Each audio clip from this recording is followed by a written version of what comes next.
programa Saúde Mais. Apresentação: Jéssica Neri.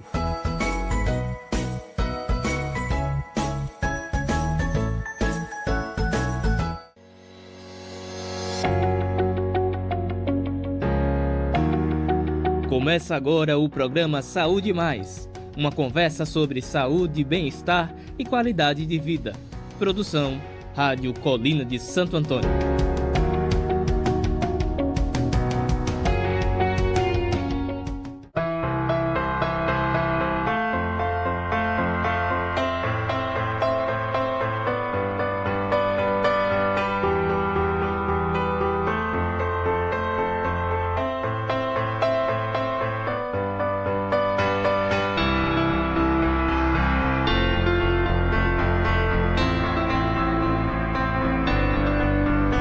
Olá, boa noite para você que acompanha a Rádio Colina de Santo Antônio, a rádio que evangeliza do berço de Aracaju para todo mundo. Está começando o Saúde Mais desta sexta-feira, 26 de novembro. E a gente abre o programa de hoje falando de um assunto sempre atual. A gente vai falar hoje sobre o infarto e, claro, você poderá enviar sua pergunta no WhatsApp 799-9842-5597.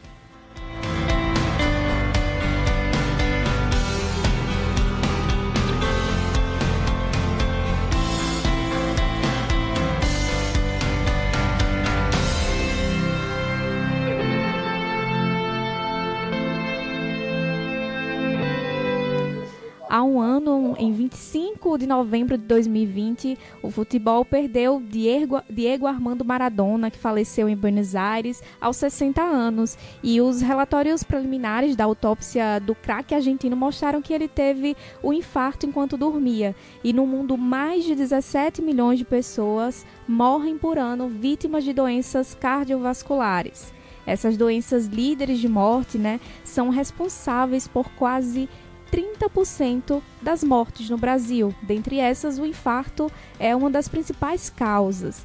Esse evento agudo é muito comum, muito grave, mas com medidas de prevenção adequadas, é possível ter uma vida saudável e com poucas chances de tê-lo. Então tá aí, gente, para essa pauta, vou receber aqui no Saúde Mais a cardiologista Thaís Vieira. Seja bem-vinda à Rádio Colina de Santo Antônio e ao Saúde Mais, Thaís. Boa noite, Jéssica e seus ouvintes. É um prazer estar aqui com vocês para poder debatermos esse tema de extrema importância e que, como você fez a introdução de maneira muito adequada, pode ser evitado através de medidas de prevenção e de cuidados maiores de sua saúde. Isso mesmo. E, doutora, é um assunto seríssimo e recorrente, né? Sim, nós temos dados da Sociedade Brasileira de Cardiologia que são cerca de 365 mil mortes, até perto de 400 mil mortes por ano aqui no Brasil. Ou seja, são 1.000 mortes por dia. É uma pandemia silenciosa. Nessa época de Covid, nós tivemos um aumento de 30% já nesse percentual tão elevado das mortes por doenças cardiovasculares. Aqui incluídos o infarto do miocárdio e o acidente vascular cerebral. São dados assim... Então, todos dados muito preocupantes, né? Com certeza. Sim. E, doutora, a senhora falou, que na pandemia, teve um aumento de 30%. Esse aumento tem relação com a pandemia, com as pessoas estarem preocupadas? Sim, na verdade, assim, o que acontece na pandemia, primeiro, um grau elevadíssimo de estresse, de ansiedade, síndromes depressivas, as pessoas ficaram mais sedentárias, ingeriram a quantidade de bebida alcoólica maior, uma alimentação, como eu disse, inadequada e a não ida frequente ao seu médico para avaliação do controle de sua pressão arterial, controle de seu perfil lipídico, de diabetes, sua glicemia. As pessoas passaram a fumar mais. Então, todos esses fatores de risco, eles se somaram para que, diante de um percentual que já era previamente muito elevado, houvesse um acréscimo de 30% a mais.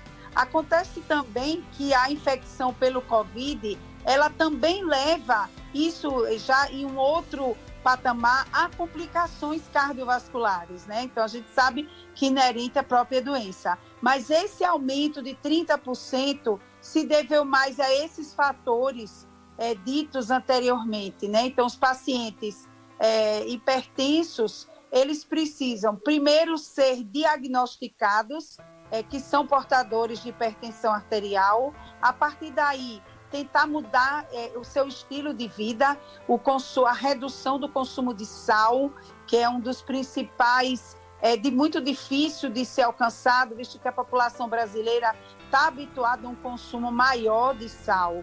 O paciente que é hipertenso, que faz mudança de estilo de vida e tem sua medicação ou suas medicações antihipertensivas introduzidas, precisam ir sempre ao cardiologista para ver se aquelas medicações estão realmente fazendo efeito, se seus níveis pressóricos estão sob controle adequado. Com relação ao diabetes mellitus, ao mesmo perfil. Então, o paciente diabético, ele precisa ter seu diagnóstico firmado e ressalte-se aqui nesse contexto, que é chamado de diabetes, quando você tem uma glicemia acima de 126, dosada em jejum, mais o pré-diabetes, que é aquele valor entre 99 e 126, é um valor que é chamado de pré-diabetes, e que tem um risco semelhante ou na mesma proporção, levemente reduzido, de complicações. Então, é importante que o paciente que é pré-diabético se alerte para a gravidade também do mesmo, né? E com isso institua mudança de estilo de vida e sejam introduzidas medicações cada vez mais frequentes. Hoje a gente tem medicações para diabetes que sabidamente não só reduzem a glicemia, mas reduzem risco cardiovascular, reduzem a possibilidade de entrar em insuficiência renal, reduzem a possibilidade de insuficiência cardíaca, de infarto do miocárdio, de hospitalização. Então, quando você vai fazer seu médico a opção por medicamentos para diabetes,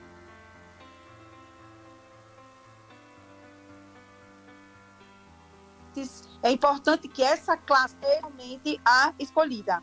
Isso vai além, soma os diversos fatores de risco. Falando agora do fumo, né? O fumo, ele provoca vasoconstricção, ele estreita as artérias coronárias e ele pode levar ao infarto do miocárdio. O fumo também, ele destrói toda a parede das artérias e com isso pode levar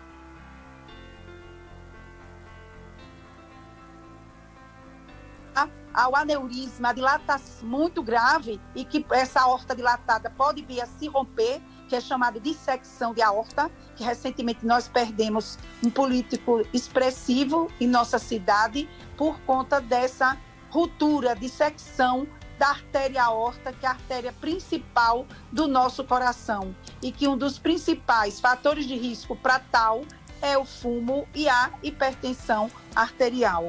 A nossa Sociedade Brasileira de Cardiologia, Jéssica, também advoga que a prática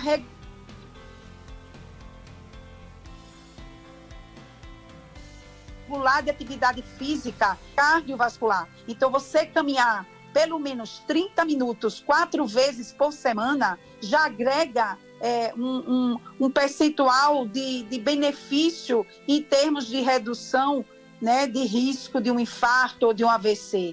Então, quando você combate todos esses fatores de risco e está bem medicado, está com seus níveis controlados, você, sempre eu digo, né, aliando corpo, mente e alma, evitando e diminuindo o estresse, nós estamos vendo as pessoas num grau de ansiedade e de estresse muito grande, que é um outro fator que também leva à complicação cardiovascular. Existe uma relação direta entre a depressão e entre as doenças cardiovasculares.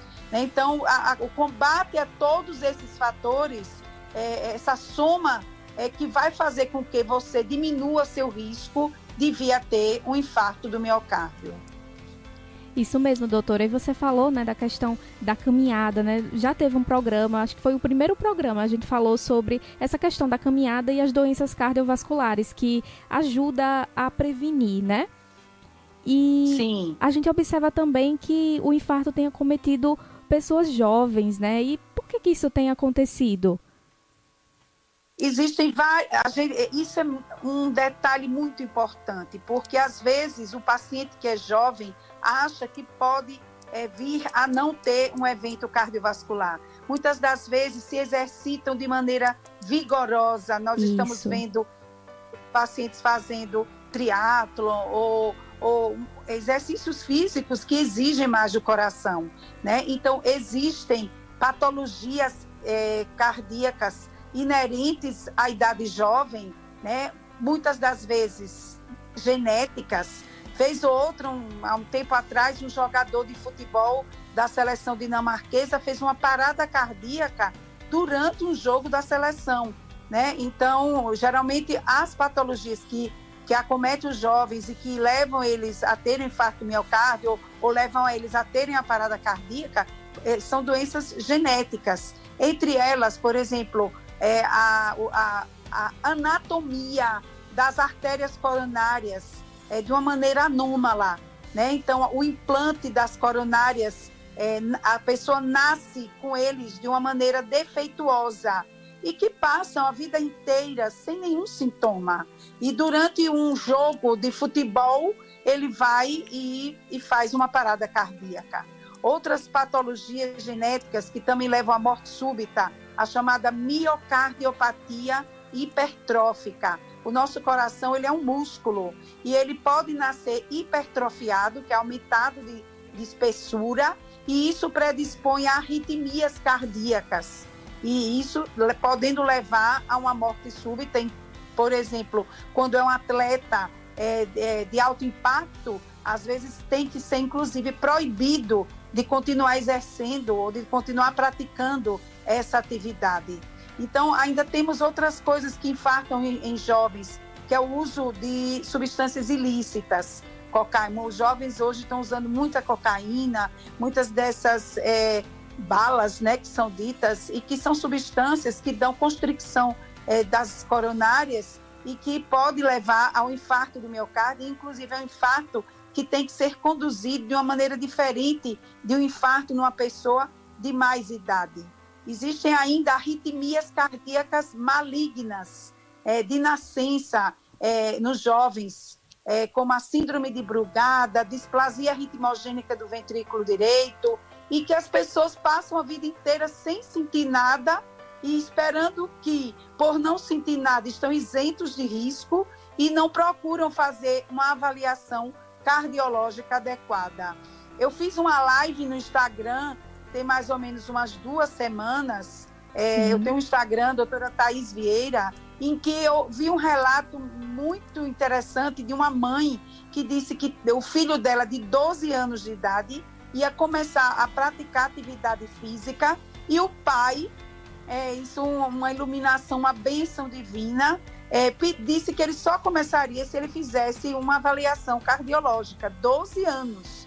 Durante a avaliação cardiológica, foi descoberto que ele era portador de uma síndrome chamada Wolff-Parkinson-White.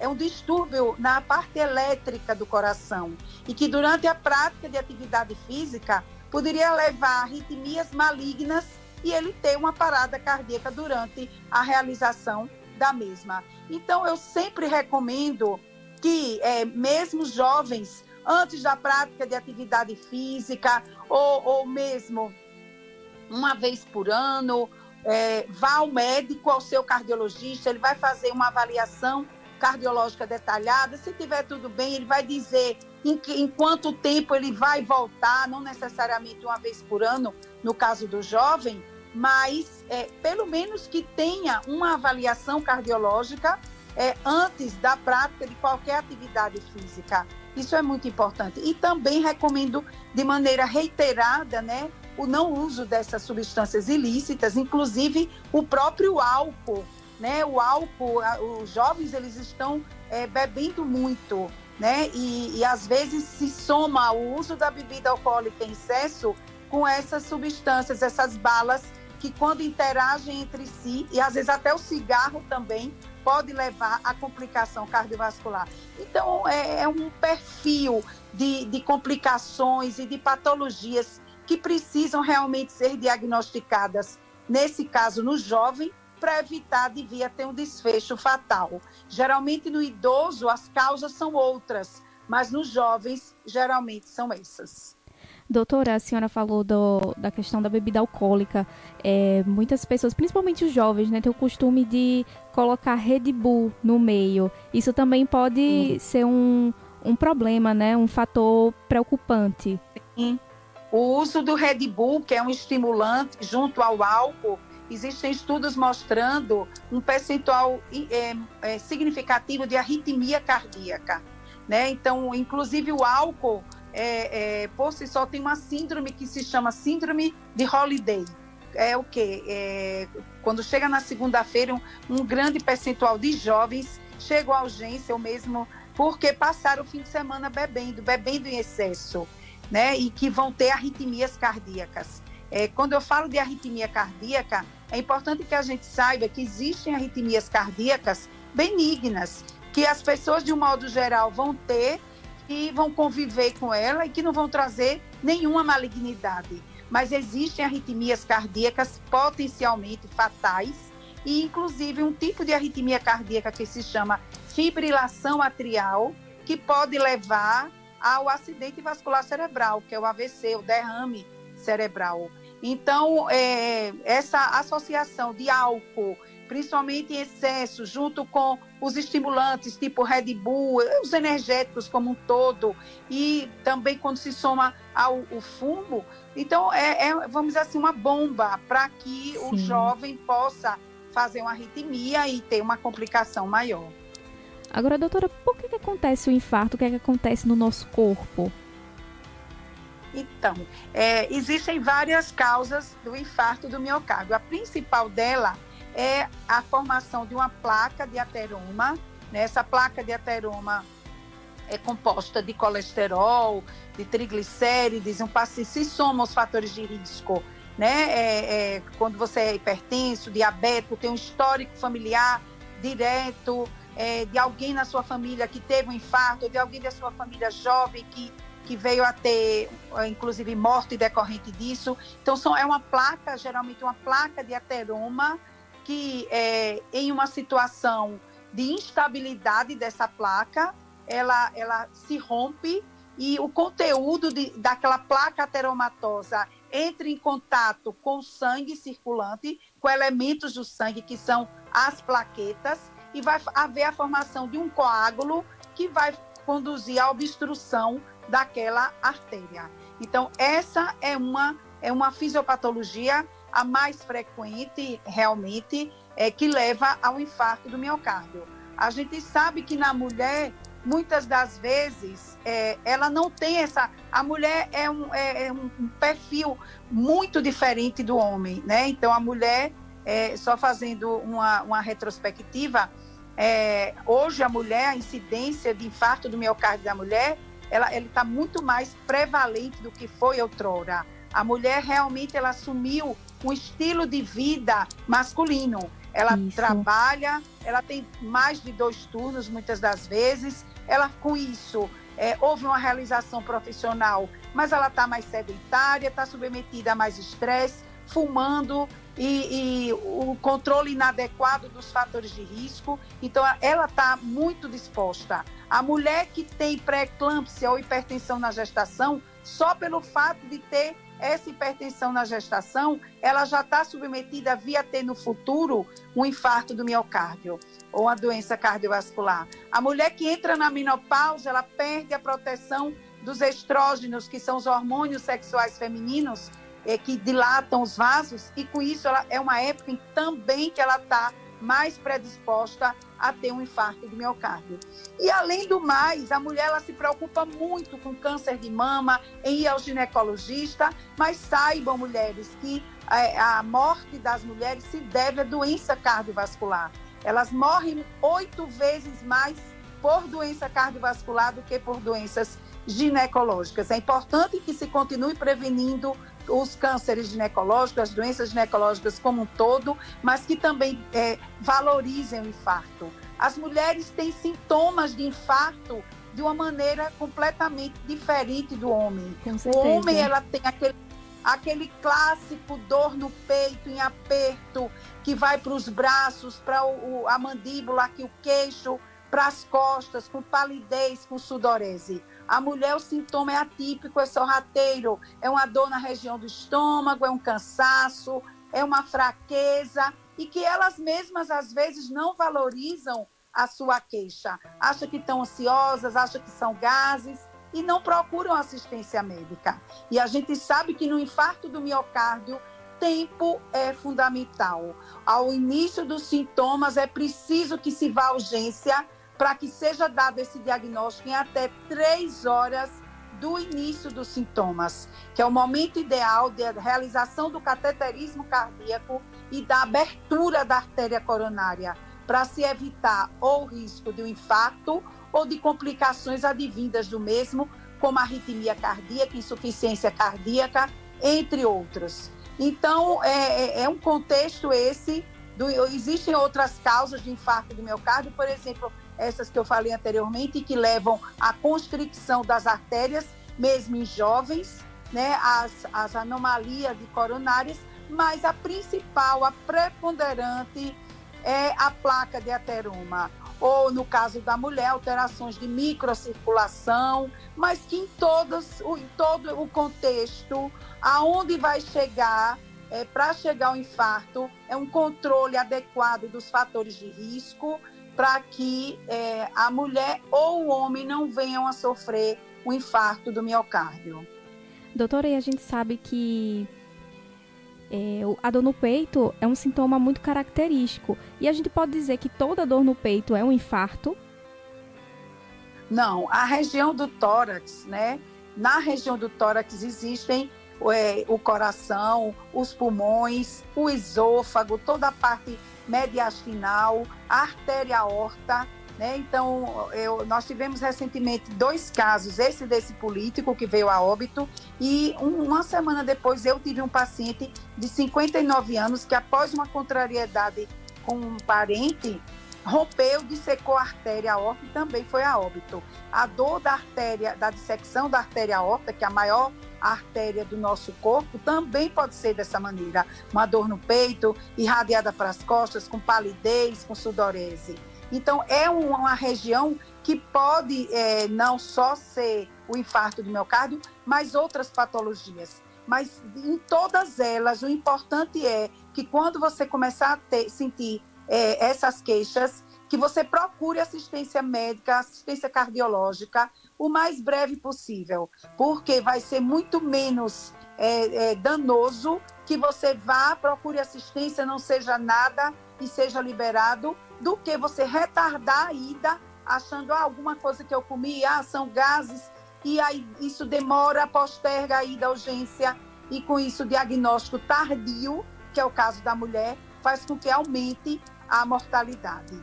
E a gente sabe que uma grande parte dos infartos do miocárdio não consegue nem chegar à urgência. A pessoa já morre em casa, faz morte súbita. Então, eu acho que é sempre importante, por mais atípica que sejam as queixas, que vocês as valorizem e que procurem ajuda para que no setor específico, com o cardiologista, ele possa distinguir se é ou não alguma coisa relacionada ao coração, aos pulmões, a parte óssea também, costocondrites, que também dá dor torácica, alguma coisa gástrica, ou mesmo na artéria aorta. Doutora, supondo que alguém de casa esteja em um ambiente, numa festa, ou na igreja, que eu acho que a maioria das pessoas que estão nos escutando, né, são da igreja, e aí vê uma pessoa passando mal, quais os principais sintomas do infarto, né, para que a gente possa identificar? Então, os sintomas de infarto são dor no peito, na região, né, torácica, em aperto, geralmente, que vai para a mandíbula. Eu tenho pacientes, Jéssica, que inclusive chegaram aí ao dentista, achando que a dor na mandíbula era dor de dente. Eu conheço um caso assim. Dor na mandíbula pode ser decorrente de infarto. Outra coisa, é uma dor que vai para a região das costas. A pessoa geralmente pode ter uma irradiação para os dois braços. É mais comum o braço esquerdo, mas podem ser os dois braços. Os braços ficam pesados, dormentes, né? A pessoa fica pálida, suando, muitas vezes até pode vomitar. Recentemente eu tive um paciente que me chamaram para poder prestar assistência médica, em que ele passou 15 dias com uma dor na região do estômago, chegou a fazer endoscopia e, na verdade, era um infarto do miocárdio. Então, Deus o abençoou, que ele conseguiu esperar 15 dias para poder, depois que ainda foi submetido ao estresse de uma endoscopia, saber, o médico colheu a história e viu que não tinha nada a ver com a parte gástrica, e sim com o coração. Então, no homem, geralmente, esses sintomas eles são mais clássicos. Mas, como eu disse anteriormente, né, na mulher, muitas das vezes, eles são muito atípicos. Então, é preciso que a mulher saiba que elas estão morrendo do coração e que precisam valorizar suas queixas. Como eu disse anteriormente, o que é que a mulher sente. Então, eu sempre falo e reitero isso, né? O que você sentir, não atribua a gases ou alguma comida que você comeu, né? Procure assistência, vá logo ou imediatamente ao médico, principalmente se você é um paciente que tem um histórico na família de um infarto, se você é diabético, hipertenso, se você tem colesterol, triglicéridos elevado, ou se você fuma, sedentário, está submetido a muito estresse, que hoje em dia é o que a gente mais está vendo. Então, é melhor que procure-se uma assistência médica para que possa ser diagnosticado a tempo. Por exemplo, no caso do aneurisma de aorta, a aorta é a maior artéria do nosso corpo. Ela tem um diâmetro específico, mas quando esse diâmetro é duplicado, é aumentado, ela pode vir a se rasgar, a se romper. E como ela sai do coração, uma parte dela vai ao cérebro, através de outras artérias que são as carótidas. Uma outra parte desce pelo abdômen, dá origem às artérias renais e segue em direção às pernas. Muitas das vezes os sintomas podem ser decorrentes do lugar onde ela está rasgando. Então, se a artéria aorta ela está rasgando, indo para o cérebro, o paciente pode ter um AVC. Se ela está rasgando a parte que desce, que é chamada aorta descendente, vai ter uma dor imensa nas costas. Se tem uma dor abdominal, pode ser a aorta abdominal que está rompendo. Então, é muito importante, por isso que eu digo, a cardiologia, ela tem meandros, né, que só o cardiologista que vai poder distinguir se aquele sintoma é inerente a uma patologia ou outra. Para você ver, no caso do aneurisma de artéria aorta, que pode levar a uma dissecção, geralmente é um paciente hipertenso e fumante, mas um paciente jovem que tem problema na válvula aórtica. A nossa válvula aórtica, geralmente ela nasce tricúspide, com 3 portinhas, mas tem pacientes que nascem com ela bicúspide, só com 2 portas para o sangue passar. E isso predispõe a uma aortopatia, ou seja, uma doença nessa artéria aorta, né? Então, quando esse diagnóstico dessa válvula aórtica bicúspide é dado de uma maneira precoce, já se alerta para a possibilidade de ele vir a desenvolver um aneurisma de aorta, então a ida ao cardiologista vai ser com mais frequência e a medicação que vai ser instituída para se evitar que ela rompa também. E quando chega o momento adequado de se fazer um procedimento cirúrgico, ou abrindo o peito, ou através do cateterismo, o cardiologista ele vai dizer. Então, tudo vem de quê? Do diagnóstico precoce. Quando a gente dá o diagnóstico precoce, às vezes eu tenho pacientes que chegam no consultório e dizem, eu não gosto nem de vir no médico, ele sempre vem e descobre alguma coisa. É melhor sempre que se descubra, né, que seja descoberto precocemente, Isso porque mesmo. Muitas das vezes, né, não dá tempo, né, Jéssica, de reverter, ajuda. né, também. Exato. E doutora, o que um leigo pode fazer quando observar que alguém está sofrendo um infarto? Então, quando vocês virem, geralmente, um paciente, você está em oração e vê uma pessoa colocando a mão no peito, ou mesmo desmaiando, que é uma parada cardíaca, a primeira coisa, deitar no chão duro, né? Chama logo o SAMU, que se eu não me engano, é 180, né? Que é porque tem que vir uma assistência especializada.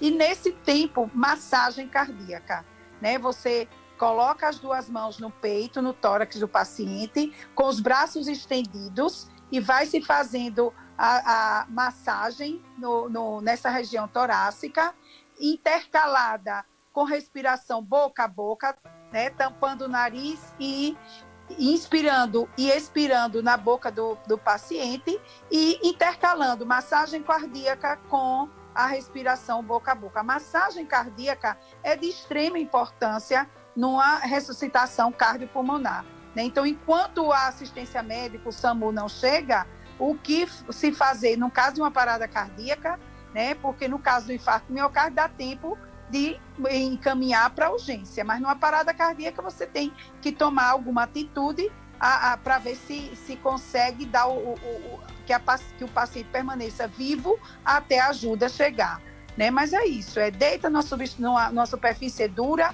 massagem cardíaca, respiração boca a boca, ligar 180, que é o SAMU, se eu não falho a memória, 192. Chegue em 192. 192, né? Isso. Que tem lugares que é 180, para que chegue com maior brevidade possível.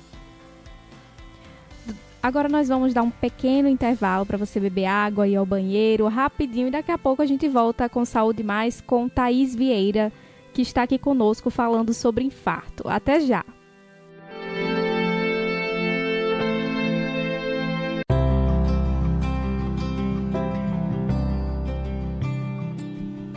A Paróquia de Santo Antônio ajuda diversas famílias todos os meses com cestas básicas, mas o estoque está quase acabando.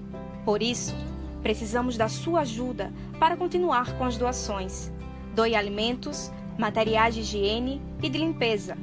Precisamos da sua colaboração para continuar ajudando a quem precisa. Deixe sua colaboração na Secretaria da Paróquia. Para mais informações, ligue para o número 3236-1864. Repito, 3236-1864.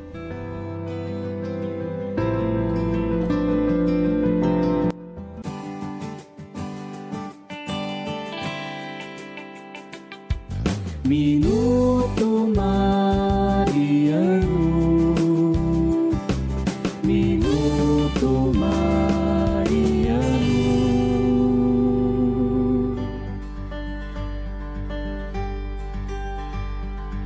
Você sabia que o anjo Gabriel foi enviado a Nazaré para predizer o nascimento de Jesus? Naquela pequena aldeia da Galileia vivia Maria. No período em que ficou grávida pelo Espírito Santo, ela já estava desposada legalmente com José. O casal estava aguardando apenas a festa de núpcias e o início da vida em comum.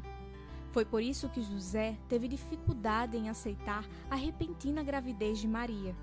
Foi preciso então que um anjo do Senhor lhe aparecesse em sonho para explicar o que de fato havia acontecido, e a partir daí José não hesitou em assumir Maria e a recebê-la como sua esposa.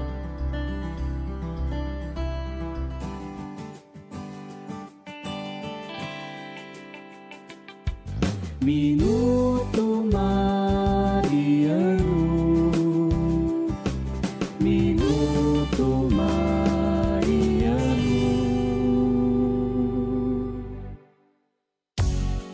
Curiosidades do mundo da Bíblia. Você sabia que o grande apóstolo São Paulo não conheceu pessoalmente a Jesus, mas o conheceu na fé igual a nós?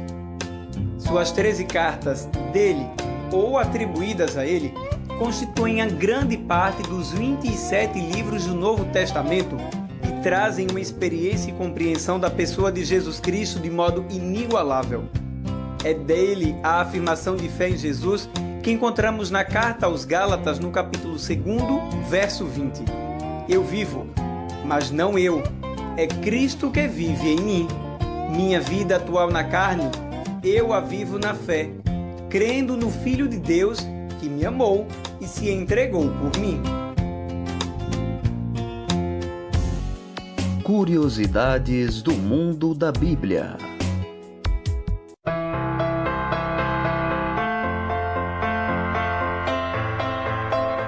Estamos de volta, foi um intervalo rapidinho para beber água e ir ao banheiro. E vamos continuar o nosso assunto com a doutora Thaís Vieira. Nós estamos falando sobre o infarto. Você que chegou agora pode enviar sua pergunta para o nosso WhatsApp 799-9842-5597. E doutora, agora a gente vai voltar com mitos e verdades sobre esse assunto de hoje, sobre o infarto. E eu começo com um aqui. É verdade que o infarto pode levar vários dias até ser percebido?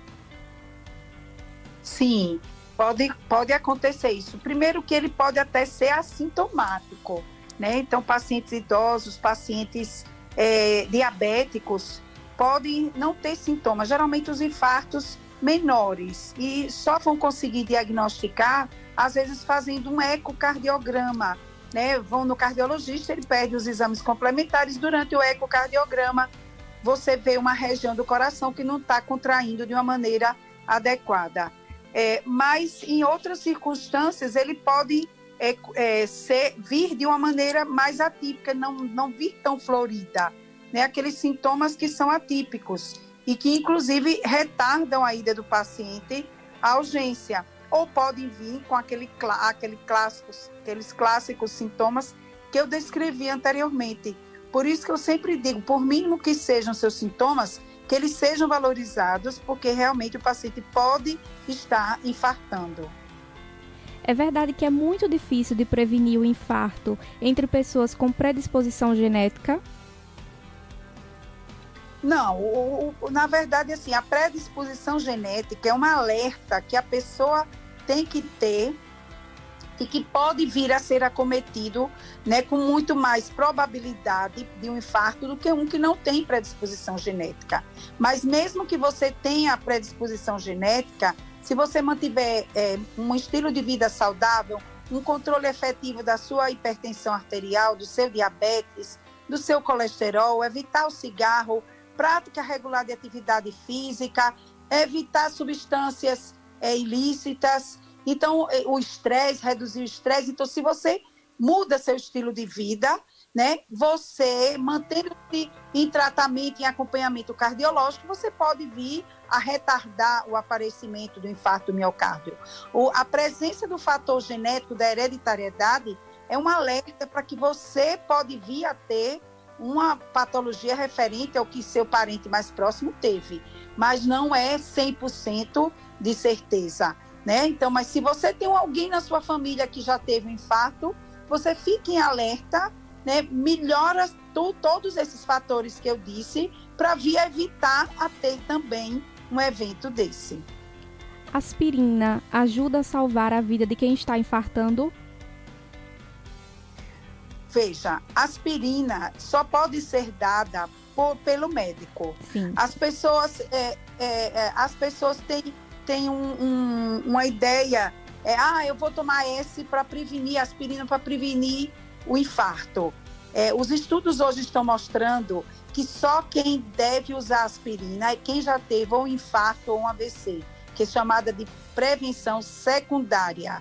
Não se pode sair dando aspirina para todo mundo, né? Então, no caso de um paciente que está com queixas, é importante o quê? Que ele procure um cardiologista, quer seja, se forem queixas na urgência ou no consultório, para que ele possa orientar o que possa ser feito. Porque, por exemplo, pode não ser um infarto, pode ser uma outra condição, e às vezes você dá aspirina e ele pode vir, inclusive, a sangrar, né? Então, eu sempre acho que a ida ao cardiologista, a ida à urgência, para que ele possa instituir o tratamento que é o indicado, é o correto. Sim, com certeza. E quem sofre infarto não pode praticar atividade física? De hipótese nenhuma, isso não é verdade. Quando você sofre um infarto do miocárdio e é tratado ou com angioplastia para a colocação de um estente que desobstrui sua artéria, ou uma cirurgia de revascularização do miocárdio, que é popularmente chamada de ponte de safena, mas que geralmente coloca-se primordialmente as artérias mamárias. O paciente, depois que passa pelo infarto do miocárdio, ele vai ser reavaliado pelo seu cardiologista e, a partir daí, ele vai pedir um teste ergométrico ou um ecocardiograma com estresse, e aí ele vai orientar que tipo de atividade física cada paciente individualmente pode fazer. A prática de atividade física pode, inclusive, evitar que o paciente venha a reinfartar. O que o paciente não pode teve um infarto, mesmo que não tenha tido um infarto, mas principalmente se teve um infarto, fazer uma prática de atividade física sem ter sido liberado ou orientado pelo seu cardiologista. Então, você praticar atividade física após o infarto é muito importante e é benéfico, desde que o seu cardiologista lhe libere e lhe oriente qual a melhor prática qual a melhor atividade esportiva, aeróbica que você deve desenvolver. E é verdade que forte emoção pode levar a um infarto? Então, a gente, inclusive, essa semana eu dei até uma entrevista sobre isso, que é a chamada síndrome do coração partido, né? Então, nós temos duas circunstâncias, uma em que a emoção ou um estresse, exagero, que estreita as artérias coronárias. Se essa coronária já tem uma placa parcialmente entupindo a mesma, ele pode realmente infartar, um infarto verdadeiro.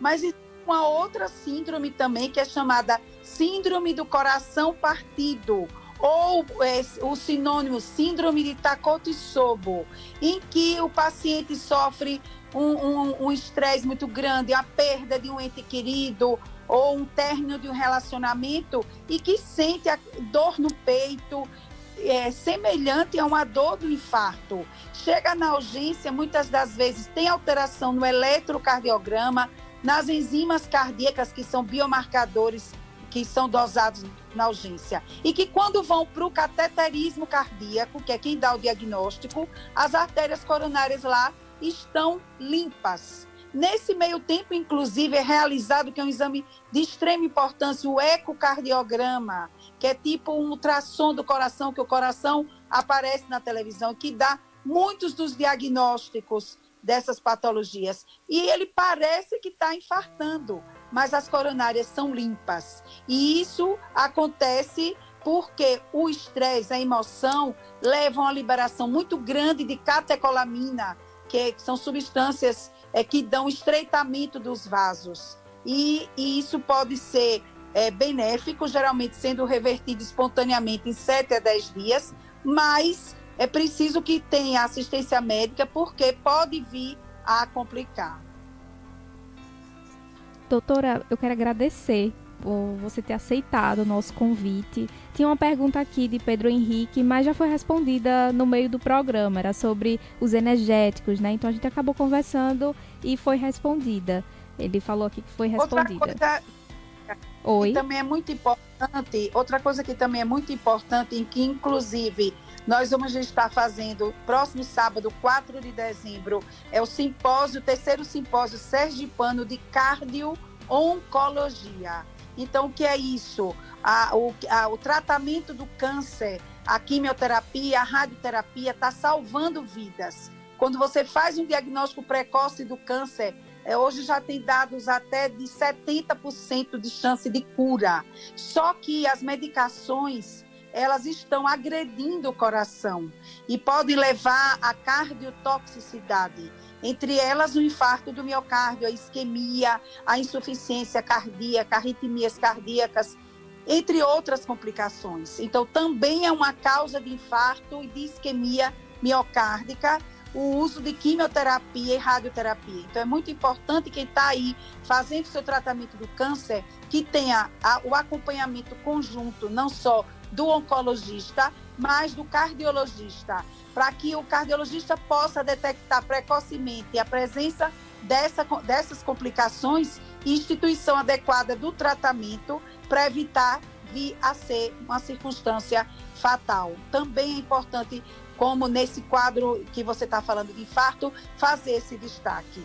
E eu que agradeço, é sempre um prazer estar conversando com você, com seu público, com seus ouvintes, e eu estou sempre à disposição para o que vocês precisarem. Muito obrigada, doutora. A senhora foi atenciosa comigo, então muito obrigada e com certeza estará de volta aqui conosco, viu?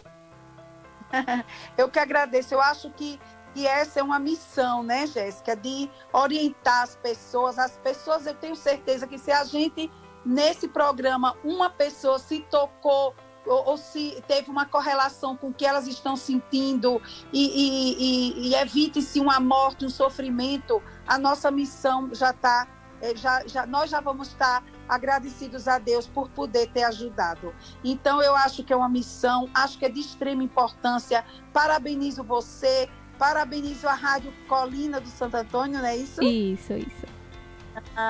Por essa iniciativa de estar orientando, de estar trazendo aos seus ouvintes assuntos que podem estar cada um de vocês aí em sua residência sentindo e em dúvidas se deve levar a sério ou não tais sintomas. Então, eu que agradeço e eu estou sempre à disposição para ajudar.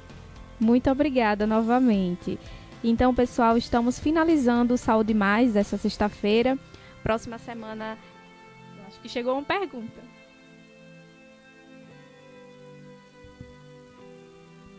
Há uma mensagem aqui para a doutora Thaís, deixa eu ler aqui. Nilda, ela mandou aqui uma mensagem: parabéns pelo programa, a doutora Thaís é minha cardiologista, é uma boa profissional. Ah, que coisa linda, obrigada, Nilda, que mensagem tão carinhosa, que Deus a abençoe, viu? Nilda é uma paciente muito querida, antiga, e eu fico muito feliz que ela esteja aqui nos ouvindo. Ela é que paroquiana. Bom. Nossa. Nilda é uma querida, toda a família dela, né? Isso. A filha, coisa boa, feliz, viu, por essas palavras que sempre aquecem e acolhem nosso coração. Consegui ler a tempo antes de finalizar. Então, tá bom. Então, pessoal, a gente se encontra a próxima semana. Ao longo da semana a gente vai soltando aí o tema. Obrigada por ter acompanhado Saúde Mais e até a próxima semana, uma ótima semana, um ótimo final de semana, um cheiro e até mais.